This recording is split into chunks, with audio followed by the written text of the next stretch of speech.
ಎಲ್ಲರೂ ಹೇಗಿದ್ರೆ ಎಲ್ಲರೂ ಚೆನ್ನಾಗಿದ್ರೆ ಅಂತ ಭಾವಿಸ್ತಾ ವಿಡಿಯೋ ಸ್ಟಾರ್ಟ್ ಮಾಡ್ತಾ ಇದ್ದೀನಿ.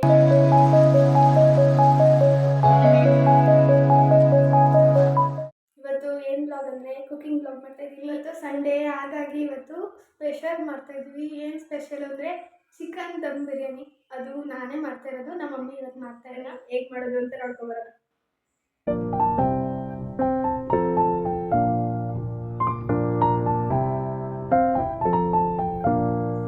ಫಸ್ಟು ಸ್ಟವ್ ಆನ್ ಮಾಡ್ಕೊಳ್ಳೋಣ. ಆಮೇಲೆ ಒಂದು ಕುಕ್ಕರ್ ಇಟ್ಬಿಟ್ಟು ಒಂದು 3 to 4 ಸ್ಪೂನ್ ಆಯಿಲ್ ಹಾಕ್ಕೊಳ್ಳೋಣ. ನಾನು ಉಪ್ಪು ಹಾಕ್ಬಿಟ್ಟು ಚಿಕನೆಲ್ಲ ತೊಳೆದಿಟ್ಕೊಂಡಿದ್ದೆ. ಎಣ್ಣೆ ಕಾದ್ಮೇಲೆ ತೊಳೆದಿರೋ ಚಿಕನ್ನ ಹಾಕ್ಕೋಬೇಕು. ಸೌಟು ಏನಾದರೂ ತೊಗೊಂಡು ಆ ಚಿಕನ್ನ ಕಲಿಸ್ಕೋಬೇಕು.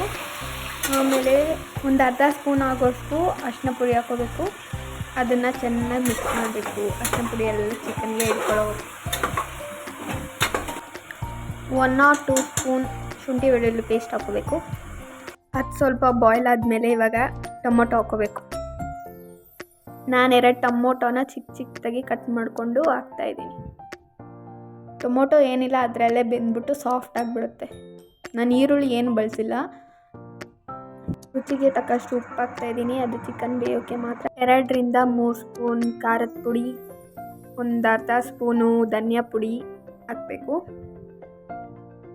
ಹಾಕಿದ್ಮೇಲೆ ಚೆನ್ನಾಗಿ ಮಿಕ್ಸ್ ಮಾಡ್ಕೋಬೇಕು. ಆಮೇಲೆ ಒಂದು ಕಡೆ ಒಂದು ಜಾರಿಗೆ 8 ಬೆಳ್ಳುಳ್ಳಿ, ಸ್ವಲ್ಪ ಶುಂಠಿ ಹಾಕಿದ್ದೀನಿ. ಆಮೇಲೆ ಸೋಸಿ ತೊಳೆದಿಟ್ಕೊಂಡಿರೋ ಕೊತ್ತಂಬರಿ, ಪುದೀನ, ಹಸಿಮೆಣ್ಸಿನ್ಕಾಯಿ ಹಾಕ್ಕೊಂಡಿದ್ದೀನಿ. ನಾನಿಲ್ಲಿ 8 ಹಸಿಮೆಣ್ಸಿನ್ಕಾಯಿ ಹಾಕಿದ್ದೀನಿ. ಆಮೇಲೆ ಮಿಕ್ಸಿಗೆ ಹಾಕ್ಬಿಟ್ಟು ರುಬ್ಬಿಟ್ಕೊಂಡಿರೋ ಪೇಸ್ಟ್ನ ಚಿಕನ್ಗೆ ಹಾಕ್ತಾಯಿದ್ದೀನಿ. ಹಾಕಿ ಆದಮೇಲೆ ಅದನ್ನು ಚೆನ್ನಾಗಿ ಮಿಕ್ಸ್ ಮಾಡಬೇಕು. ಪೇಸ್ಟ್ನ ಹಾಕಾದ್ಮೇಲೆ ಮಿಕ್ಸ್ ಮಾಡಿ ಆ ಗ್ರೇವಿ ಜೊತೆ ಅದು ಕುದಿಬೇಕು. ಚಿಕನ್ ಅದ್ರ ಜೊತೆನೇ ಬಾಯ್ಲ್ ಆಗಬೇಕು. ನಾನಿನ್ನೂ ನೀರು ಕೂಡ ಏನೂ ಬಳಸಿಲ್ಲ. ಮಸಾಲೆ ಎಲ್ಲ ಚಿಕನ್ಗೆ ಹಿಡ್ಕೊಳ್ಳೋವರೆಗೂ ಕುಕ್ ಮಾಡಿ ಅದನ್ನು. ಒಂದು ಕಡೆ ಅಕ್ಕಿ ಚೆನ್ನಾಗಿ ತೊಳೆದ್ಬಿಟ್ಟು ಅನ್ನಕ್ಕೆ ಇಟ್ಟಿದ್ದೀನಿ. ಅದು ಫುಲ್ ಬಾಯ್ಲ್ ಆಗಬಾರ್ದು. ಈ ಕಡೆ ಚಿಕನ್ ಕೂಡ ಕುಕ್ ಆಗ್ತೈತೆ. ಅಕ್ಕಿ ಅರ್ಧಂಬರ್ಧ ಕುಕ್ ಆದಮೇಲೆ ಅದನ್ನ ಒಂದು ಬೇಸನ್ಗೆ ಬಸಿತಾ ಇದ್ದೀನಿ ನಾನು. ಒಂದು ಸ್ವಲ್ಪ ಕೂಡ ನೀರಿರಬಾರ್ದು, ಫುಲ್ಲು ಬಸಿಬೇಕು. ಹಾಫ್ ಕುಕ್ ಆಗಿರೋ ರೈಸ್ನ ಗ್ರೇವಿ ಮೇಲೆ ಹಾಕಬೇಕು. ಮಿಕ್ಸ್ ಮಾಡಬೇಡಿ, ಆಮೇಲೆ ಮಿಕ್ಸ್ ಮಾಡಬೇಕು. ಸ್ವಲ್ಪ ಸಣ್ಣ ಕಟ್ ಮಾಡ್ಕೊಂಡಿರೋ ಕೊತ್ತಂಬರಿನ ಉದುರಿಸ್ಬೇಕು. ಕುಕ್ಕರ್ನ ಕ್ಲೋಸ್ ಮಾಡಬೇಕು. ಅದು 10 ಮಿನಿಟ್ಸ್ ಲೋ ಫ್ಲೇಮಲ್ಲೇ ಬೇಯಬೇಕು. ವಿಸಿಲ್ ಏನು ಬರೋದು ಬೇಡ. ನಾನು ಕಡೆ ಕಬಾಬ್ಗೆ ಮ್ಯಾರಿನೇಟ್ ಮಾಡಿ ಇಟ್ಕೊಂಡಿದ್ದೆ. ಅದನ್ನು ಇವಾಗ ಎಣ್ಣೆಗೆ ಹಾಕ್ತಾಯಿದ್ದೀನಿ.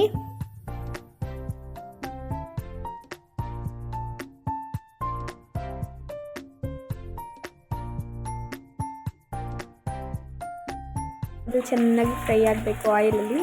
ಈ ಕಲರ್ ಬರಬೇಕು, ಅಲ್ಲಿವರೆಗೂ ಅದು ಫ್ರೈ ಮಾಡಬೇಕು. ಈ ಕಡೆ ರೈಸ್ ಕೂಡ ಆಗೈತೆ. ಹೇಗಾಗೈತೆ ಅಂತ ನೋಡೋಣ ಬನ್ನಿ.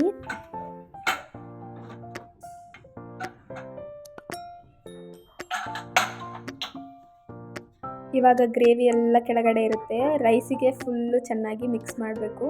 ನೋಡಿ ನಾನು ಹೇಗೆ ಮಿಕ್ಸ್ ಮಾಡ್ತಾಯಿದ್ದೀನೋ ಹಾಗೆ ಮಿಕ್ಸ್ ಮಾಡಬೇಕು. ಕೆಳಗಡೆಯಿಂದ ಎತ್ಬಿಟ್ಟು ಮೇಲ್ಗಡೆ ಹಾಕಬೇಕು.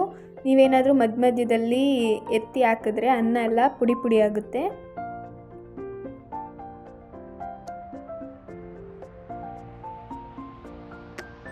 ನೋಡಿ ಅನ್ನ ಎಷ್ಟು ಬಿಡಿ ಬಿಡಿಯಾಗಿ ಬಂದೈತೆ ಅಂತ.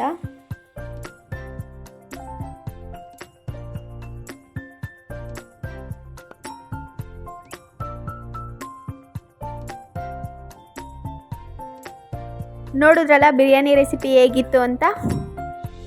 ನೀವು ಕೂಡ ನಿಮ್ಮ ಮನೆಯಲ್ಲಿ ಟ್ರೈ ಮಾಡಿಬಿಟ್ಟು ಹೇಗಿತ್ತು ಅಂತ ನನ್ನ ಕಮೆಂಟ್ ಬಾಕ್ಸಲ್ಲಿ ಕಮೆಂಟ್ ಮಾಡಿ.